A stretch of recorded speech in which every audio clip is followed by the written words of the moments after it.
Hi everyone, Ryan here from Fight Game Analysis, and today we're going to be taking a look back at the fight between Tyson Fury and Deontay Wilder. But before we jump into that, if you've been enjoying the content, please go ahead and click on the like button and also subscribe to the channel. Really appreciate your support. Alright, so it just happened. We just are coming off of the third fight in the trilogy between Tyson Fury and Deontay Wilder. And man, what a fight that was. There was a lot of build-up for this one. There was a lot of expectations, a lot of hype, a lot of different storylines weaving through it. And a lot of times when we see fights like that, they just can't live up to the hype. There's just so much going into it that it's almost impossible for it to deliver. But this is not one of those cases, man. We got an awesome fight. And looking back at it, we got an awesome 3 fights. This is one of those trilogies for the ages. This one has to be ranked up there. When you're talking about great heavyweight trilogies, I mean, we have to mention this when we talk about Holyfield Bowe. And I am one of the biggest fans that you'll ever see of that trilogy. If you haven't seen it, please, by all means, pause the tape right now, go back and watch those fights. You will not be disappointed. So before I go into these ones, just let me say that I've only watched this fight one time. I only saw it live, watched it when it happened. I haven't had the opportunity yet to go back and watch it again. I'm really looking forward to it. Before it's all said and done, I'll probably go back and watch this thing 50 times. Right away, as soon as this fight started, I was immediately intrigued. I mean, look, if I'm being honest, obviously I was intrigued before that. I was talked about the storylines and the buildup and everything else. So there was a lot of expectations, a lot of intrigue going into this fight. Couldn't wait for it to happen. But as soon as that first round started, as soon as that opening bell rung, right away we saw something different. We saw Deontay Wilder go to the body. We saw him jab to the body a few times. We saw him go to the body with the right hand. Now, in hindsight, obviously that shouldn't have been all that surprising. We saw interviews with his new trainer, Malik Scott. We saw him talking about working the body. It was interesting. We saw him specifically mention before the fight body shots. And it wasn't just a passing quote. It wasn't just a passing phrase or thought or anything along those lines. He kind of went into detail. He said there's a lot of people out here who don't understand that big men can go to the body. They see a big man like Deontay Wilder and they think he's so tall, you go to the body, you're putting your head right down there, you're opening yourself up for a counter shot. What are you doing?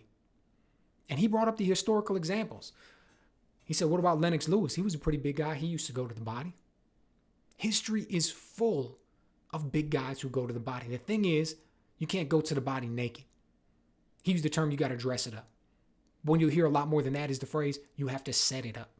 You have to set up your shots. If you just go naked to the body, yes, you're leaving yourself open for a counter shot. But if you time it right, if you set it up right, if you know what you're doing and you lay all the traps, that body shot's going to be available for you just like it's available for anybody else.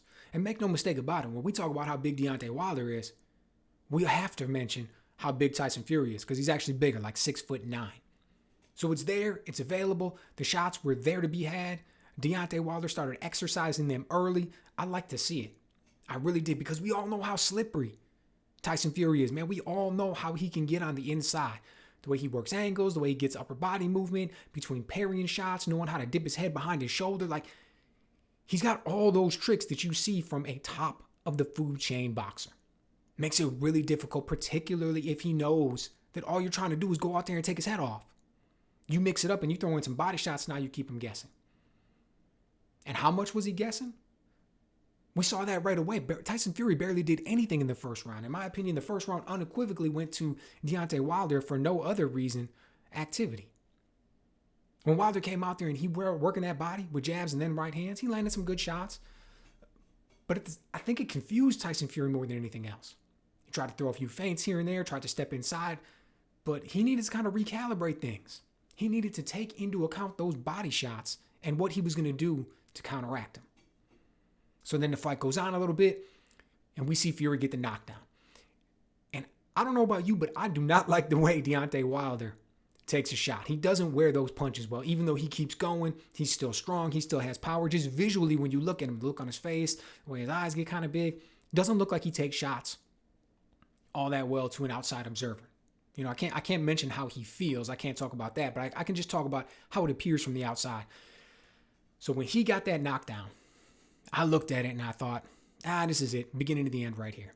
I figured based off of what happened on the last fight, based off of how this one was going, like that's it, it's over with. Deontay Wilder doesn't exactly have the type of skills where he's going to have a lot of opportunity to recover, right? The first thing you think about is a guy going in there and clinching. Not exactly his game. What we saw from the last fight was that once he got dropped, once he started to get hit, he continued to get hit. So I just naturally figured that was it for this one. Just a matter of time. Things are going on. And then he catches Tyson Fury coming in with that short right hand. Oh, it was beautiful. You saw it ripple through his entire body, man. That shot had some real force behind it. And it dropped him. Fury thought he could take it at first, stumbles for a little bit, gets dropped. And at that point, everything changed. And it was like the intensity level just ramped up even more. If you could even possibly imagine that, as though going into this fight, it wasn't already maxed out. It ramps up even more. And in the second half of the fight, Fury starts to take over. And we all know how it ended. He ends up getting the stoppage victory in an amazing performance by both men. I take off my hat to both of them. They both showed up in championship shape. They both showed up with game plans, fully prepared, ready to go. Neither man wanted to give an inch, and it showed because we got an all-time classic. That was a great fight. Now, it was interesting. There was a couple people after the fight, and only a couple. I want to mention that. Only a couple people that said Brian Kenny was one of them.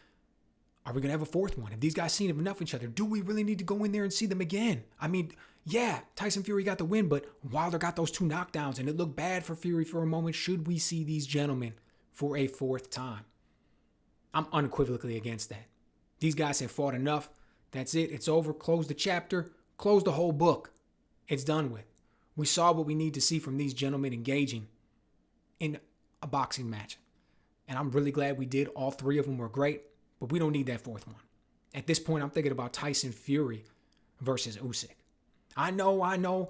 We're talking about the rematch between Anthony Joshua and Usyk. And if that happens, it gets delayed. Should Anthony Joshua win, then, we could be talking about a fight between Tyson Fury and Anthony Joshua.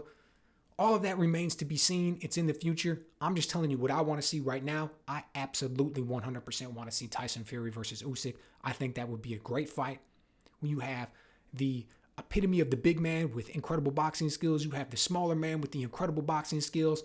And just what would happen when those two went in there. The amount of technical prowess that would be in that match. The high level chess that would be played. I think it'd be something to behold. I think it would be a great fight. And as it just so happens, that perfectly opens up Anthony Joshua and Deontay Wilder, which is another fight I would love to see. So let me know what you guys think.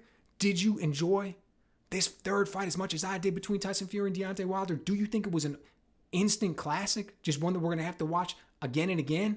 And what do you think's next for both men? Let me know what you guys think.